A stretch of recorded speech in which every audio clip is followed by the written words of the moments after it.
안녕하세요. 2026년 새해 1월 6일 화요일 매일 성경 말씀 묵상을 시작하시도록 하겠습니다.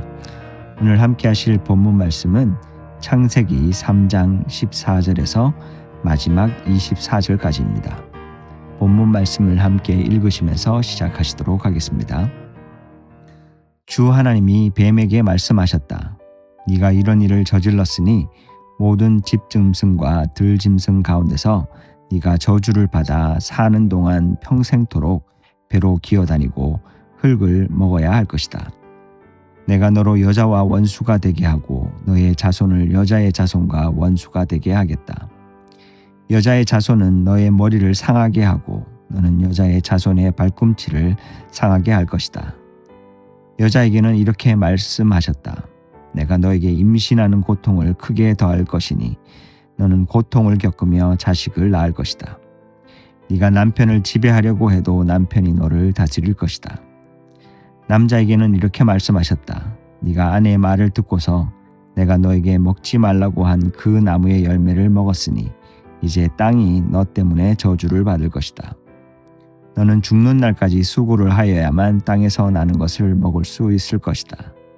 땅은 너에게 가시덤불과 엉겅퀴를 낼 것이다. 너는 들에서 자라는 푸성기를 먹을 것이다. 너는 흙에서 나왔으니 흙으로 돌아갈 것이다. 그때까지 너는 얼굴에 땀을 흘려야 나라를 먹을 수 있을 것이다. 너는 흙이니 흙으로 돌아갈 것이다. 아담은 자기 아내 이름을 하와라고 하였다. 그가 생명이 있는 모든 것의 어머니이기 때문이다.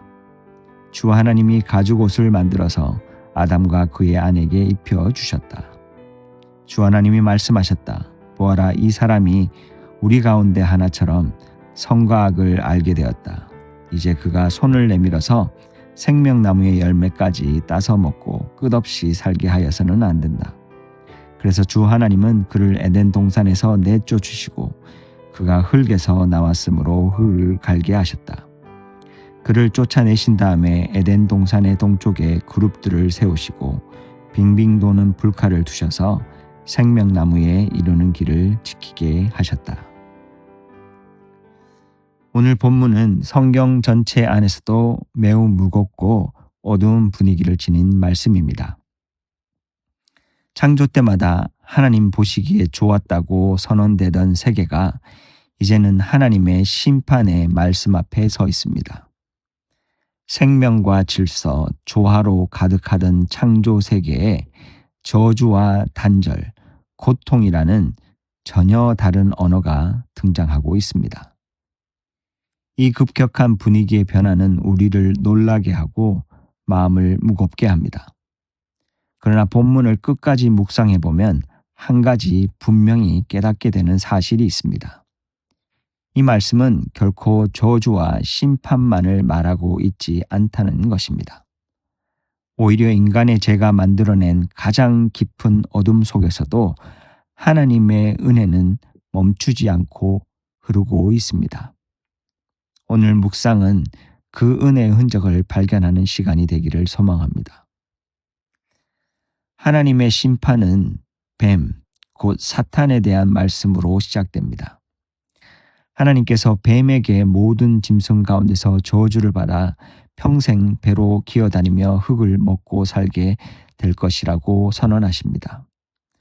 우리는 종종 이 장면을 문자적으로 이해하여 사탄이 뱀이라는 동물로 변한 것처럼 생각하기도 합니다.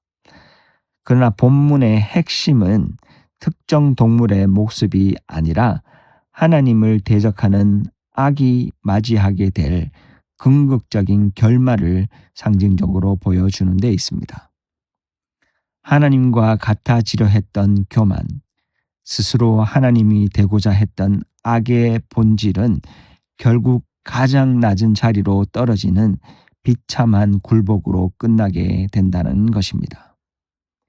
배로 기어다닌다는 표현은 승리나 자유가 아니라 완전한 패배와 종속을 의미하며 흙을 먹는다는 말은 결국 아무것도 아닌 것으로 돌아갈 수밖에 없는 존재 허물을 드러내는 것입니다. 하나님께서는 이 이미지를 통해 악의 종착역이 얼마나 비참한지를 분명하게 보여주고 계시는 것입니다. 이어지는 15절은 성경 전체에서 매우 중요한 말씀입니다. 하나님께서는 뱀과 여자 사이, 뱀의 자손과 여자의 자손 사이에 적대 관계가 생길 것이라고 말씀하십니다. 여기서 우리는 한 가지 의아함을 느낄 수 있습니다. 히브리적 사고에서 자손은 보통 남자에게 속한 개념인데 성경은 의도적으로 여자의 자손이라는 표현을 사용합니다. 이것은 단순히 여자가 먼저 죄를 지었기 때문이기보다는 오히려 인간의 고정관념 속에서 약하다고 여겨지는 존재를 통해 악을 무너뜨리시겠다는 하나님의 역설적인 구원 계획을 드러내는 표현일 것입니다. 더 나아가 이 자손은 복수의 집단이 아니라 단수의 특정 인물을 가리키고 있습니다. 결국 이 말씀은 예수 그리스도를 통한 구원의 약속, 곧 원복음을 저주의 한가운데서 처음으로 선포하시는 장면인 것입니다. 약함 가운데서 강함을 낳게 하시는 복음의 역설이 이곳에서 처음으로 나타납니다. 16절에서 하나님께서는 여자에게 임할 결과를 말씀하십니다. 이 말씀은 단순한 형벌이라기보다 인간이 하나님 없이 살기로 선택한 결과가 삶 속에서 어떻게 드러나는지를 보여주는 선언이라 할 수 있습니다. 생명은 이제 더 이상 고통 없이 자연스럽게 주어지지 않고 해산의 수고와 고통을 통해 이어지게 됩니다. 또한 남자와 여자의 관계는 상호 협력과 동반의 관계에서 벗어나 서로 지배하고 다스리려는 왜곡된 관계로 변하게 됩니다. 그러나 여기서 우리가 반드시 주목해야 할 사실이 있습니다. 고통은 시작되었지만 생명은 끊어지지 않았다라는 점입니다. 죄로 인해 세상은 깨어졌지만 하나님께서는 여전히 생명이 이어지도록 허락하고 계십니다. 이것은 심판 가운데서도 하나님께서 창조를 포기하지 않으셨다는 분명한 증거입니다. 17절부터 19절까지는 남자에게 주어진 죄의 결과가 선포됩니다. 흥미로운 사실은 아담의 죄로 인해 땅이 저주를 받는다는 점입니다. 아담이라는 이름은 히브리어로 흙, 즉 아다마와 깊이 연결되어 있습니다. 이는 아담이 단지 한 개인이 아니라 모든 인류를 대표하는 존재임을 보여주기도 합니다. 그의 죄는 개인의 차원을 넘어 인간과 세계 전체에 영향을 미칩니다. 이제 땅은 더 이상 저절로 열매를 맺지 않습니다. 인간은 땀 흘리는 수고와 염려 속에서만 양식을 얻게 되며 결국 흙에서 왔으니 흙으로 돌아갈 수밖에 없는 존재임이 분명히 선언되고 있는 것입니다. 인간이 그토록 갈망하던 영원한 생명은 손에서 미끄러집니다. 그럼에도 불구하고 땅은 여전히 인간이 살아갈 수 있는 공간으로 남아 있습니다. 수고와 염려가 따르지만 땅은 생명을 유지하게 하는 역할을 계속 감당합니다.